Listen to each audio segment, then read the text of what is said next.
What's up, it's your boy Hobo Drobo, and today we're going to be talking about crowd control and why it's so important when you're using the Blazing Gem. We'll be hopping back into custom matches with Castle here, so shout out to him for helping with these matches. And before we go into crowd control and the Blazing Gem, there's a few things that I want to mention. If you saw my video from yesterday, you'll know that Stadium and custom matches is very different, and just because the levels of the cards are even, doesn't mean that it's going to perform the exact same in Stadium. The overall strength of normal enemies, boosters, and bosses is a lot stronger in Stadium compared to custom matches. That's because Stadium was balanced around level 11 cards, and so that's why a lot of people are feeling like the Blazing Gem is underperforming, because when you're bringing a level 7 or a level 8 Blazing Gem into Stadium, it's going to naturally underperform because the game mode wasn't designed for cards of that level, compared to custom matches where everything is made for that exact level. And since we're used to seeing higher level common and rare cards compared to epic and legendaries, it's going to be natural that a lot of these legendaries are stronger in these custom matches than we're used to. And that's also why crowd control can be really difficult in these Stadium matches, because when you're relying on your archer towers and your towers that are supposed to be cleaning up troops to do that damage, to have the crowd control, they're just not putting it out enough. And so even with their skills, it just feels like everything is underperforming, and no matter what level your opponent is, it's not going to feel fair because your cards aren't doing enough damage to the troops no matter what. And I've said this a lot in the Discord, but if this game came out with an extra arena and the max level was level 11, Stadium would feel so much more balanced. It's actually crazy to me that they balanced Stadium around level 11 cards, but the max level is 15. I'm really curious what the thought process was, and I'm hoping it's not just money. But at the end of the day, you can still use these crowd control tips to help you in your matches. I think Blazing Gem is still possible to use in Stadium, but it's really difficult if you have it level 7 or level 8. It's definitely not that boss killing machine that you want it to be, like it is here in these custom matches. And before we look at this boss specifically, from Castle fans' perspective, so you can see how he's microing everything, I want to talk about crowd control in general on a few different types of maps, because there's different ways you can approach it. So let's look at the map we were just playing on.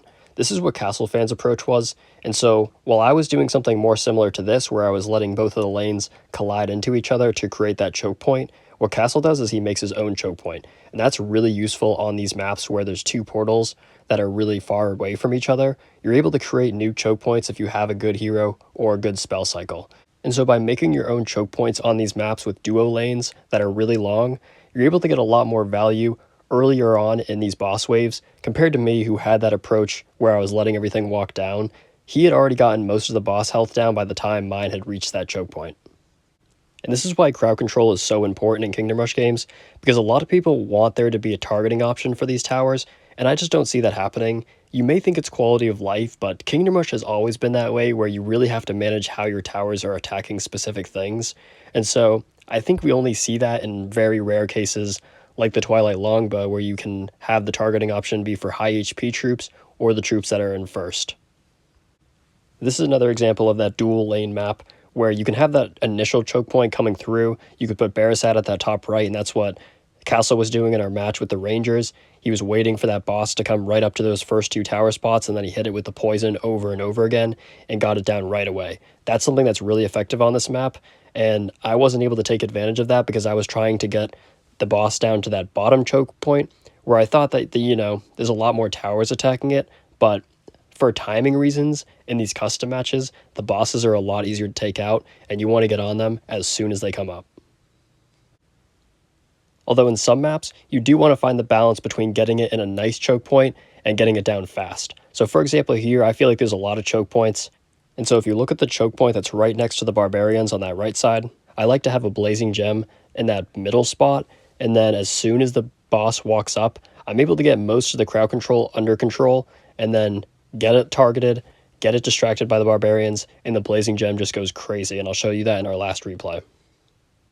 But like I said, Stadium's going to be a lot harder than these custom matches, and so you're probably going to have to let the bosses walk up to those second or third choke points for you to actually start doing a lot of damage on it, just because the crowd control is so much more difficult to get under control. But if you're able to get a little bit done in those earlier choke points, then it'll make it easier by the time the boss actually walks up to those later choke points. So let's zoom in and see how Castle managed his micro with this crowd control. And for this custom match, since there's not too many mobs around that boss, he hit it with the polymorph pretty early because he knows that he can probably take those out, allowing the blazing gem to then lock on. And there are a few maps in the game like this one where you can have two towers next to each other while the boss walks down. That's really nice for getting two blazing gems locked onto the boss if you're able to crowd control at the right moments. And so by being able to stall with Ice Cult, he was able to use the polymorph again to make sure that then the second blazing gem locked onto the boss as well. These maps and these bosses are really nice for the blazing gem.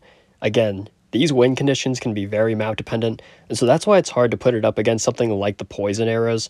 I just am not sure exactly how to match those up right now, because again, it's very map dependent. And so that's why I like Onslaught, where we know exactly what map we're going into, because then it makes it fair and it feels like we can actually bring a deck that was meant for that map. Obviously, things like boosters and skills like sniper shots that are just completely RNG is a lot of things that people don't like, but for me, the random maps are the worst part of the RNG. I like to know exactly what map I'm going into so that I know what tower combination to bring.